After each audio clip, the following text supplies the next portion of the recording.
বলবে? আমি আমি কি বলবো আপনি জানেন? তুমি বলবে আপনি দেখতে খুবই অস্থির সুন্দর, ফিল্মের নায়িকাদের মতন। এসব শুনতে শুনতে আমি মানে আচ্ছা শোনো, যা বলবে ভেবে চিন্তে বলবে। এই যে ওকে দেখছো না, ওর বয়স 12, আমার ছেলে। আমার আরো একটা মেয়ে আছে, সে ঢাকা ইউনিভার্সিটিতে প্রথম বর্ষে পড়ে। সুতরাং বুঝে শুনে বলবে। আমি আপনাকে আবারও বলছি যে আপনি আমাকে আসলে ভুল বুঝেছেন, আমি ওরকম ছেলে না। আমি আসলে একটা শাড়ি কিনতে এসেছিলাম, আমি আসলে নিজে শাড়ি চিনি না, তো তাই আপনাকে দেখার পর মনে হচ্ছে যে আপনাকে একটু অনুরোধ করে যদি একটু হেল্প করতেন আমাকে। রিয়েলি? শাড়ি কিনতে এসছো? জি। কার জন্য কিনতে? গার্লফ্রেন্ডের জন্য, তাই না?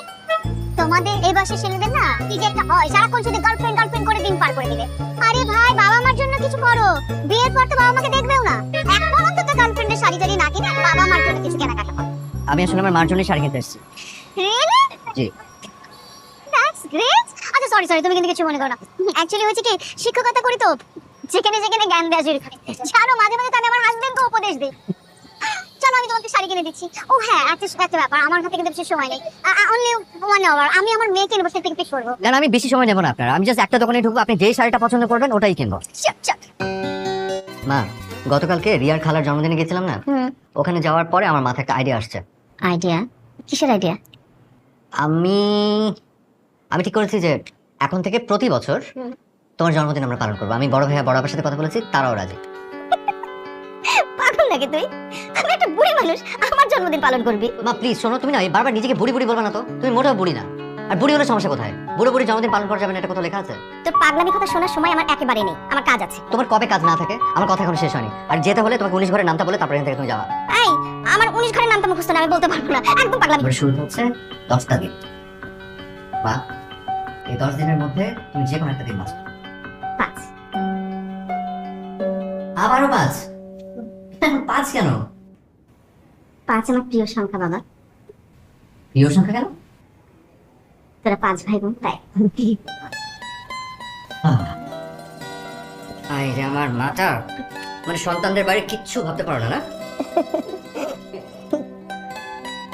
মায়ের প্রথম জন্মদিন পালনের দিন মায়ের চোখে মুখে না একটা অন্যরকম আনন্দ দেখতে পেয়েছিলাম।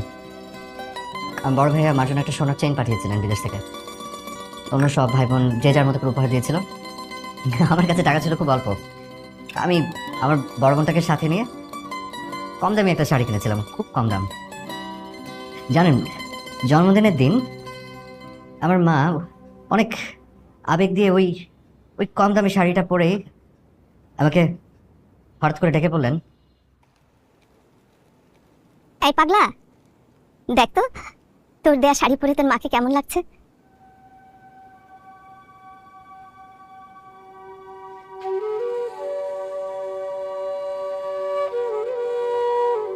তোমাকে পরীর মতো সুন্দর লাগছে মা।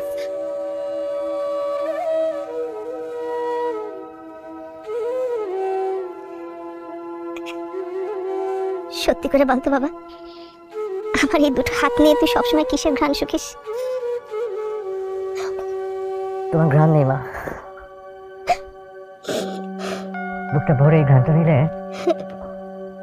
বুকের ভেতরে সব দুঃখ কষ্ট বেদনা সব অসুখ ভালো হয়ে যায়।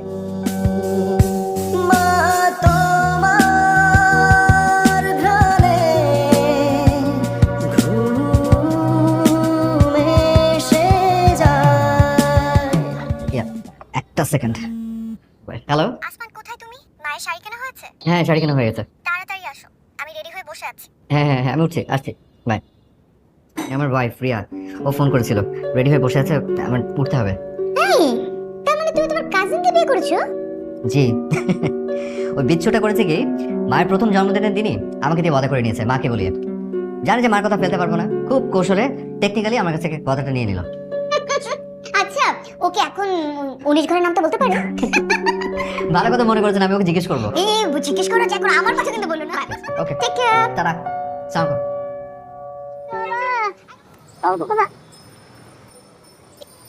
ভালো আছেন মা? টাকা পয়সা কিরকম পেলেন? হ্যাঁ দাদা, আপনি কি করবেন? এমনি জিজ্ঞেস করলাম। আচ্ছা মা, এখানে এখানে কিছু টাকা আছে, তা আপনি আপনার কাছে রাখেন, তা আমি আপনাকে দিলাম। দেন হাত দেন। আর আর আমার কাছে একটা শাড়ি আছে, খুব সুন্দর একটা শাড়ি। এই শাড়িটা আমি আমার মায়ের জন্য কিনেছিলাম। এই শাড়িটা আমি আপনাকে দিতে চাচ্ছি। হ্যাঁ, আমারই দিবেন কেন? আপনার মার শাড়ি আপনার মারই দেন। আমার মা অনেক দূরে থাকে, তো তো ওনার কাছে এখন পৌঁছানো সম্ভব না।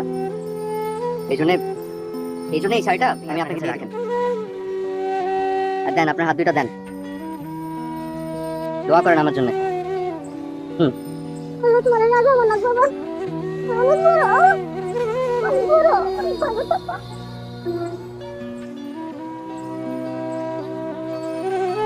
আপনার শরীরের ঘ্রাণ নিলাম মা। আপনার ঘ্রাণটা আমার মায়ের ঘ্রাণের মতো মিষ্টি। এই ছেলে, তুমি শাড়িটা ওনাকে দিয়ে গেলে কেন? এখন আপনি আমাকে ফলো করছেন? খবরদার, হাসবে না। আরে আমি তোমার ফোন নাম্বার নেইনি, সেই জন্য তোমার পিছনে পিছনে কতবার ডাকলাম, তুমি তো শুনলে না। তোমার মা ঢাকায় থাকেন না?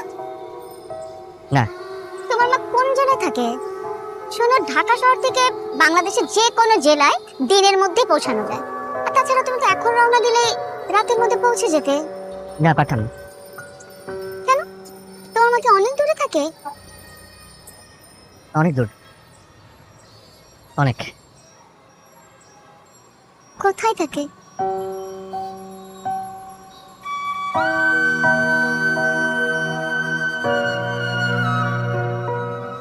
যাবো, মাকে দেখতে যাবো কবরস্থানে।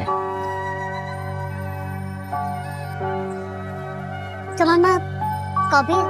বছর। কাউকে কিছু না বলে একদম হুট করে আমাকে ছেড়ে চলে গেল। বিশ্বাস করেন, আমি না বিশ্বাসই করি না আমার মাটা নেই। আমার কাছে মনে হয় উনি প্রতিটা মুহূর্ত আমাকে ঘিরে রেখেছেন, প্রতিটা মুহূর্ত আমার পাশে দাঁড়িয়ে আছেন। আমি বিশ্বাসই করি না মানে।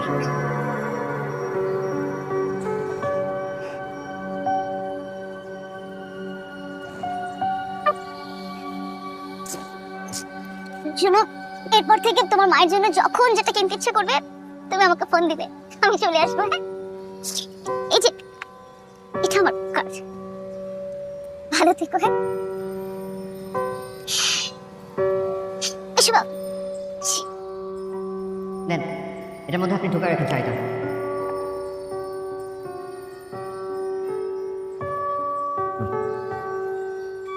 আর এই যে প্যাকেটটা রাখেন। আছি, হ্যাঁ, দৌড়ে